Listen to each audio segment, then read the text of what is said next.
টানা বর্ষণের ফলে গোটা রাজ্যের সাথে বীরভূমে চলছে প্লাবন। বিভিন্ন এলাকায় প্লাবনের শিকার হয়েছেন সাধারণ মানুষ। বীরভূমের অন্যতম সতীপীঠ কঙ্কালীতলাতে চলছে প্রচুর পরিমাণে জল, যার ফলে মন্দির চত্বরে সাধারণ মানুষের প্রবেশ নিষেধ করেছে জেলা প্রশাসন।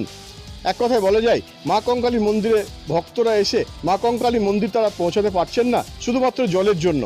এত পরিমাণে প্লাবন হয়েছে, যেই প্লাবনের ফলে জলের যে ক্ষমতা, তার জন্য মানুষজন যাতে কোনো সমস্যা না হয় বা সেখানে যাতে মানুষজন ডুবে না যান, তার জন্য পুলিশ প্রশাসন সজাগ রয়েছে। অন্যদিকে বলা যায় যে মা কঙ্কালীর যে গর্ভগৃহে যে তার ছবি রয়েছে, সেই ছবি নিয়ে যাওয়া হয়েছে পর্যটকদের উদ্দেশ্যে শিব মন্দিরে। শিব মন্দির একটু উঁচু এলাকায় হওয়ার জন্য সেই শিব মন্দির থেকেই মানুষজন মা কঙ্কালীর পুজো দিতে পারছেন।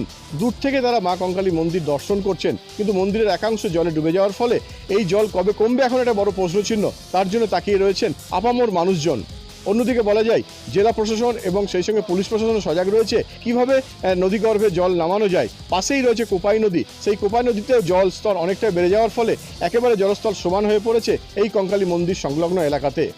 তবে মন্দিরে জলস্তর কমতে শুরু করেছে এরকম স্থানীয় মানুষজনের বক্তব্য। বীরভূমের কঙ্কালীতলা থেকে সুজিত মণ্ডল, নিউজ টাইম।